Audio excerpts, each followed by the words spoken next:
What would you do if you heard your sister scream from behind a locked door, and no one else noticed?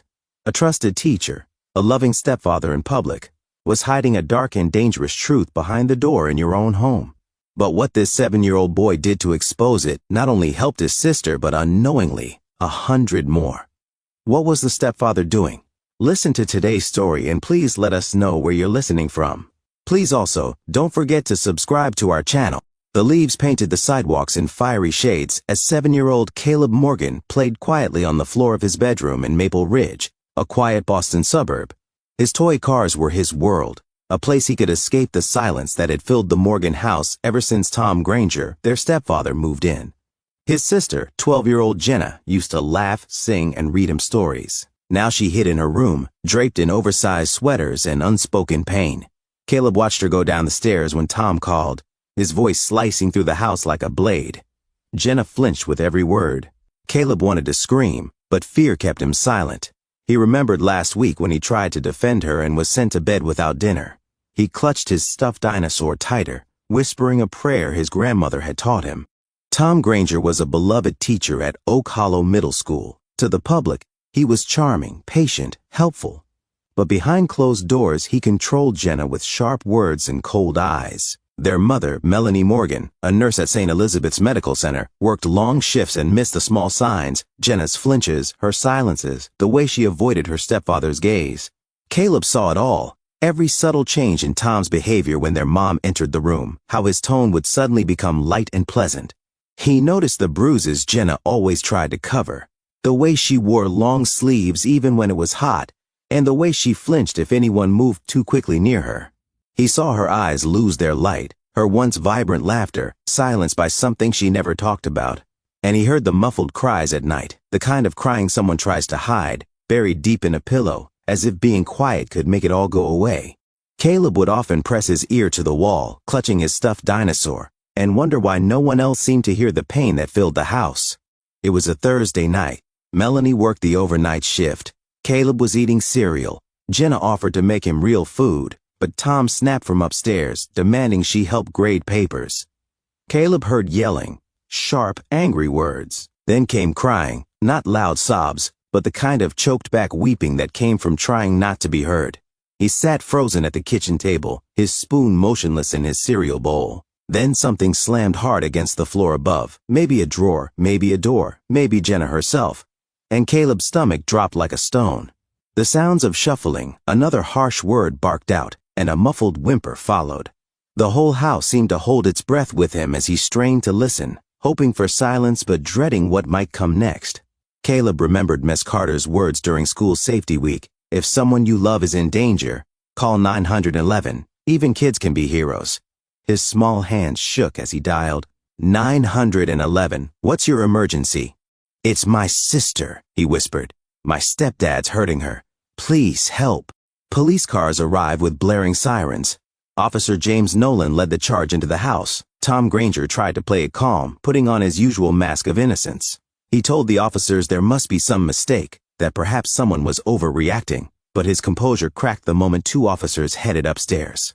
Jenna was found there, sitting on the floor beside her bed, her face tear-streaked, her arms trembling, and visible bruises blooming on her wrists and neck. Her oversized sweater was torn at the shoulder, and her voice barely emerged when the officers gently spoke to her. Paramedics moved swiftly, checking her vitals and securing her for transport, while a female officer knelt beside her, assuring her she was safe now. As paramedics rushed her out, she locked eyes with Caleb. Call Mom, she whispered. Please. Detective Naomi Reyes knelt beside Caleb in the living room. You did the right thing, kid. At the precinct, Caleb clutched his dinosaur as he recounted everything. The yelling, the insults, the bruises. Jenna had once been his superhero. Tonight he was hers. Meanwhile, Melanie's world shattered under the weight of realization. She sat in the family services room, hands trembling, her nurse's scrubs still faintly stained from her overnight shift. I missed it, she whispered, voice breaking. I let him near them. I trusted him with my children. How could I not see it? Her guilt was palpable.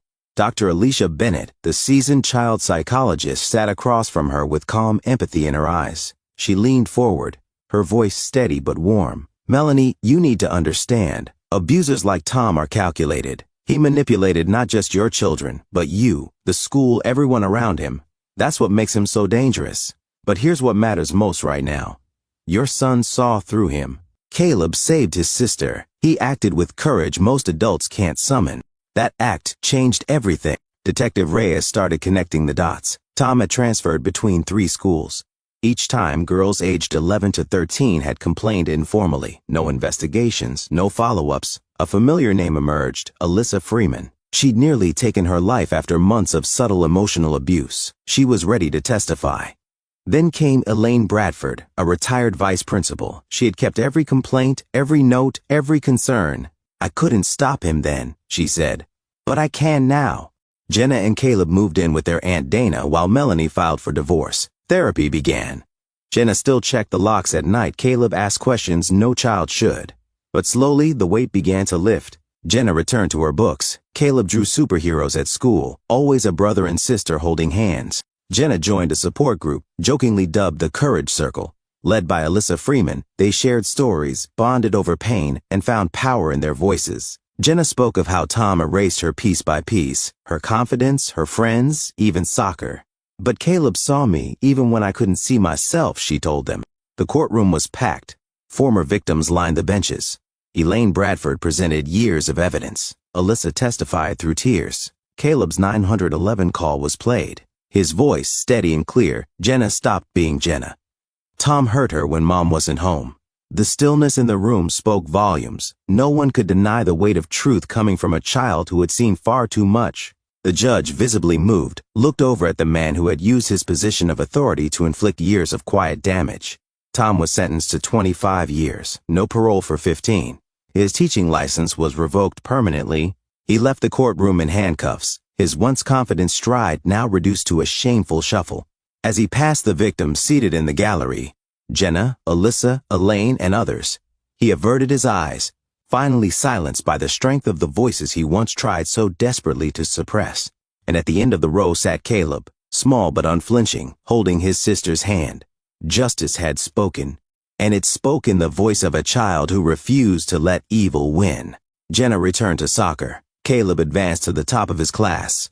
Their home was repainted, furniture rearranged, every trace of Tom erased. The Baker Initiative was born, a statewide policy enforcing mandatory abuse reporting, background checks, and student counseling. On the courthouse steps, Melanie, Jenna, and Caleb held hands. "Are we okay now?" Caleb asked. "We're better than okay," Melanie said. "We're free." Spring came to Maple Ridge. Flowers bloomed. Soccer whistles blew. The Courage Circle expanded. Caleb's bravery inspired reforms in schools across 3 states. Jenna wrote in her essay, "Justice isn't just about punishment. It's about truth.